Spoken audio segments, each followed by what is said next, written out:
Mesdames, Messieurs, bonsoir et merci d'être avec nous dans ce journal. Nous allons démarrer ce journal par cette brève convoquée à comparaître à la Cour d'appel de Kinshasa-Gombe. Le ministre honoraire des Finances, Henri-Yves Moulang, ne s'est pas présenté devant le procureur près la Cour d'appel. Ce sont plutôt ses avocats qui sont venus présenter des excuses au nom de Yves Moulang, excuses que la greffe du parquet n'aurait pas acceptées. De certaines sources judiciaires nous aurons appris qu'un mandat d'arrêt est en gestation et que dans les prochaines heures, Henri-Yves Moulang et le gouverneur de la Banque centrale du Congo, Deo Gracias Mutombo, pourraient être aux arrêts. ACAJ, Association congolaise pour l'accès à la justice de Georges Kapiamba, interrogé il y a 24 heures, a exhorté aux officiels congolais aux fins de garantir la justice pour tous. Les procureurs près la Cour d'appel de Kinshasa devaient jouir d'une grosse indépendance pour mieux dire le droit et permettre à l'inspection générale des finances à réussir ses enquêtes. En duplex, Georges Kapiamba a été interrogé par Jean Pinjonji. À ce que tout se fasse suivant les règles de l'état de droit et que celui qui sera reconnu coupable soit condamné conformément aux lois de la République, celui qui ne le sera pas puisse être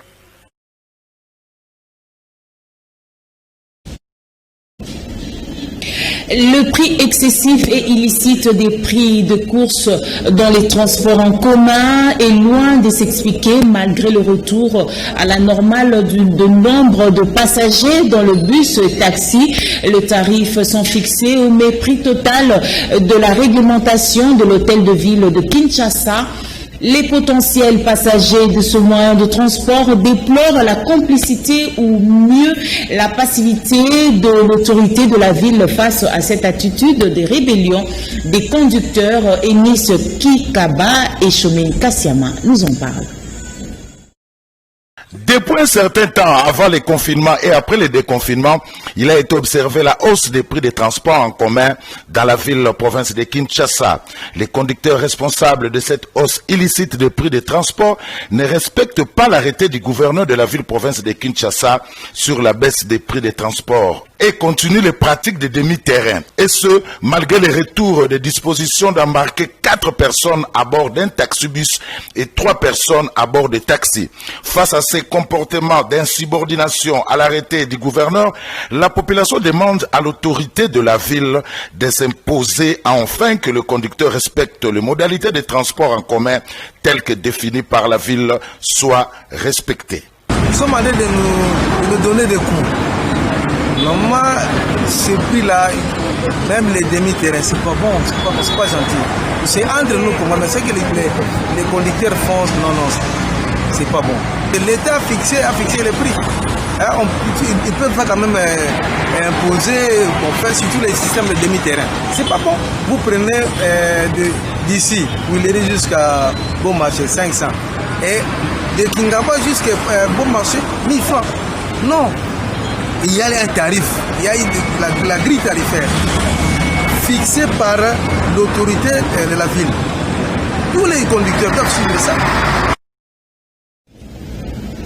L'insalubrité dans la commune de Kinshasa, principalement sur les avenues Dodoma et Kilosa, laisse énormément à désirer. Cette insalubre indispose les populations environnantes qui se disent plus jamais à des maladies infectieuses, surtout en cette période de crise sanitaire de la Covid-19. Commentaire Grâce Djoké et Pichou Kizaza.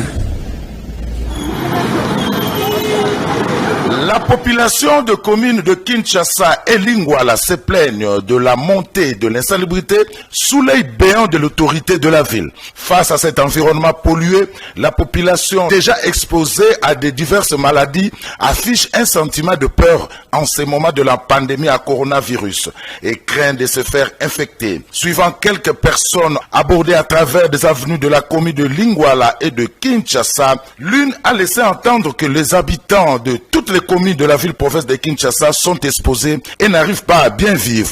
L'État n'arrive pas à faire le curage des caniveaux et n'évacue pas le déchet. Bon, vraiment, ce n'est pas normal. Avec un grand pays comme la RDC, ici nous sommes progressivement dans la commune de Kinshasa. Ça, c'est l'avenir. Nous vivons comme des animaux, avec des sanités, avec des lots comme ça. Bon, nous vivons trop mal. Bon, il faut que l'État puisse intervenir afin qu'on puisse ranger cet avenir. C'est pas juste ça. Suivant de Doma et Kigoma, c'est toujours ça. Donc l'État a encore beaucoup à revoir.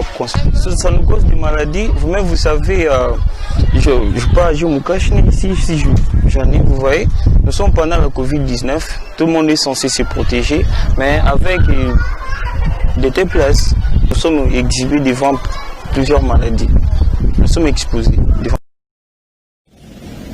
Restons toujours en société pour vous dire qu'à 72 heures de la réouverture de lieux de culte, suivant les mesures de déconfinement prises le 21 juillet dernier, le gouverneur de la ville de Kinshasa, Jean-Timingo Bilambaka, a édicté une série de directives à respecter scrupuleusement par les responsables des églises aussi bien confessionnelles que celles de réveil, sous peine de fortes amendes pouvant aller jusqu'à 200 000 francs congolais. À ce sujet, quelques chrétiens ont été interrogés par Déborah Bisseka et Chomen Kassiama. Seulement tout le monde de prier, c'est ça. Parce que sans la prière, ils n'ont pas la vie. Non, on va payer quoi? Les amis, c'est quoi? C'est un impôt ou bien c'est quoi? On ne peut pas donner un des amis. Il faut qu'on puisse un peu notifier ces 200 là. Les 200 000, c'est quoi? C'est ça notre problème. Nous, on va prier le dimanche sans problème parce qu'on a déjà déconfiné. On a dit toutes les églises, à partir du 15 août, ils vont ouvrir les portes. Alors nous allons ouvrir nos portes sans problème. Mais si la police est... Non, mais si la police venait, on va toujours parler. Hein? Est-ce que vous croyez que les bars et les autres là sont plus que les églises? Non? Ceux qui ont des sans policiers. À plus forte raison, Nzambe Oyo, habite sa maladie, sa population. Nous devons être respectés. Nous sommes les éléments constitutifs de l'État. C'est nous, le peuple congolais, c'est nous, la souveraineté. Nous leur devons aussi le respect. Ils devaient aussi à nous le respect. Alors, ce respect-là, ça soit mutuel. Si nos droits sont privés, là maintenant, ils n'ont pas respecté les droits de l'homme. La corporation des pétroliers congolais venus des provinces du Haut-Katanga, Lualaba et Nord-Kivu ont été conviés du ministère des hydrocarbures ont été conviés par le ministre des hydrocarbures autour d'un dîner offert en leur honneur. Les membres de cette corporation ont salué l'aboutissement des discussions car la grève des pétroliers a été évitée. Des respectives pour gérer le secteur pétrolier avec efficacité ont été envisagés. Commentaire Jean Pinjonji Pichou Kizaza.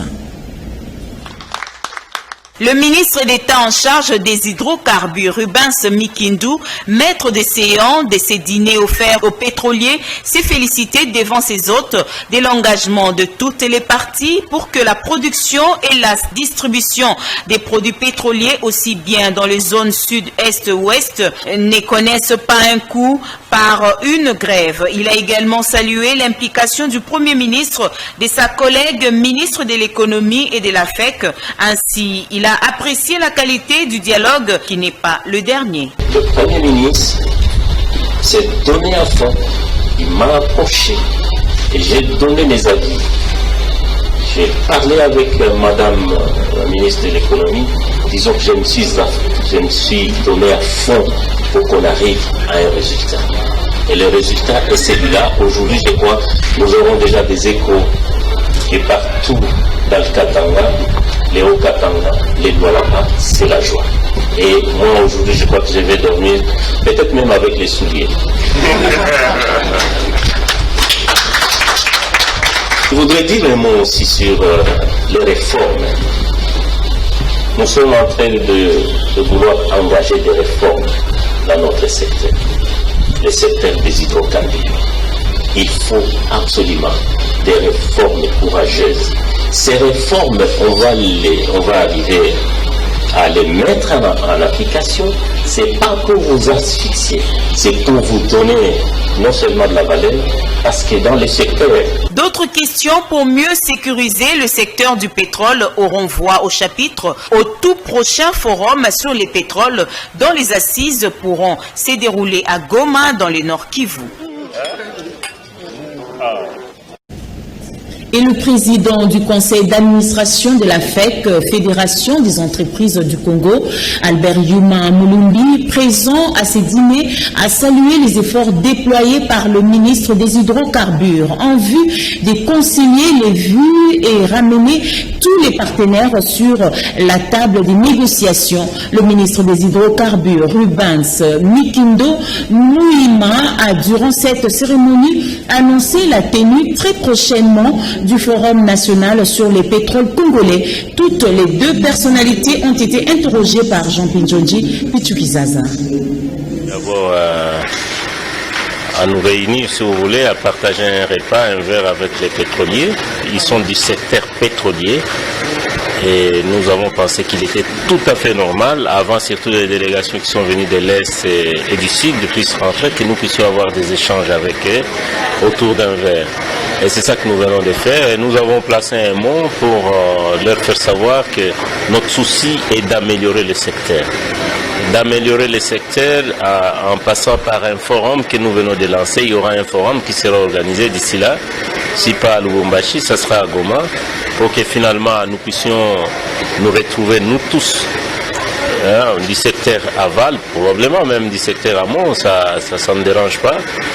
Et peut-être on pourra associer aussi le pays voisin, parce que vous savez, nous sommes alimentés pour la plupart, pour ce qui concerne le sud et l'est, et même, pourquoi pas, l'ouest, ça vient toujours des pays voisins. Et je pense qu'on pourra associer tout le monde pour que ce soit une grande conférence autour de laquelle nous allons parler de nos problèmes, comment améliorer. Nous avons senti, Monsieur le ministre d'État, votre implication. Vous êtes un homme du Nord Kivu, on dit souvent, les hommes et les femmes du Nord Kivu ont les pieds sur terre. Ils comprennent la réalité et réagissent dans le calme, dans la discrétion, mais ils agissent et on a senti votre implication. Merci beaucoup. Donc ici, nous avons été impliqués pendant 2 jours et finalement, on a trouvé la solution. Et donc, nous sommes reconnaissants. Je le répète, à son Excellence, Monsieur le Président de la République, au chef du gouvernement et à vous-même, gouvernement, et à Madame le ministre. Nous sommes satisfaits ce soir, je viens de le dire et de le redire. Regardons vers l'avenir. Et je retiens d'abord ce que vous venez de dire, le forum. C'est important et le forum, et je vais vous décevoir, Monsieur le ministre d'État, on ne le fera pas à Lubumbashi dans votre belle famille, on le fera à Goma. L'association des professeurs de l'université de Kinshasa à Poukine refuse encore les auditoires et ne compte pas autoriser à ses membres de répondre positivement à l'appel du gouvernement, et ce malgré les derniers pourparlers des professeurs avec le ministre du budget, comme pour dire les enseignants membres de la Poukine vont bientôt déclencher une grève. Récit d'Orcas Mbabou. Le gouvernement de la République démocratique du Congo est totalement encerclé et fait face à plusieurs éventualités. Cela avec plusieurs fronts ouverts dans le secteur de l'éducation nationale. Pendant que les enseignants de l'enseignement primaire, secondaire et technique dont les syndicats ont levé les boucliers en interdisant aux enseignants de reprendre la craie, au moment même les professeurs de l'université de Kinshasa ont emboîté les pas de leurs collègues de l'EPST et déclarent leur refus de reprendre les enseignements après les déconfinements. Cela intervient juste 24 heures après le passage du président de la République, Félix Tshisekedi, à l'UNIKIN, où il a personnellement donné le go des reprises des activités académiques dans cette université.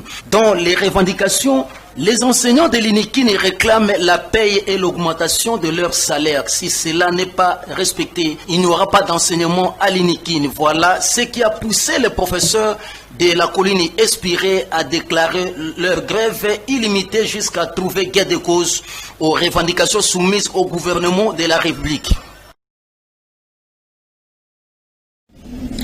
Le bureau interfédéral du parti Ensemble pour la République de Moïse Katumbi va s'installer très prochainement dans la ville de Kinshasa. Le siège du PDC, Parti démocrate chrétien de José Ndundo Bonongué, est le siège choisi pour cette localisation. C'est ce qui ressort de la séance de travail entre Olivier Kamitatou, porte-parole de Moïse Katumbi, Dieudonné Bolongué Tengue du MS et José Ndundo. Suivant.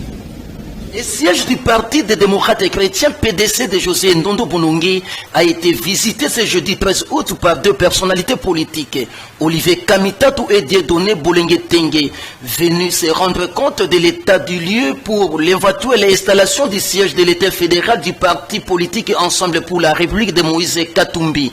Après avoir effectué la ronde aux installations du parti PDC à Kassavourou sur l'avenue L'Enseignement, Olivier Kamitatou et Dieudonné Bolongué Tengue ont apprécié à juste titre le lieu et ont fixé que l'État fédéral du parti Ensemble sera incessamment installé. Compte rendu avec le secrétaire général du PDC, Jerry Biangani. Bon parti que nous sommes en train de mettre en place, donc Ensemble pour la République, les présidents des partis, je dirais partis amis, qui forment Ensemble pour la République d'aujourd'hui, sont arrivés au siège du PDC pour visiter le siège qui deviendra demain l'inter-fédération du grand parti Ensemble pour la République. Raison pour laquelle ils sont arrivés pour visiter, voir comment nous allons réaménager ça selon les nouveaux logos et les insignes du nouveau parti Ensemble pour la République.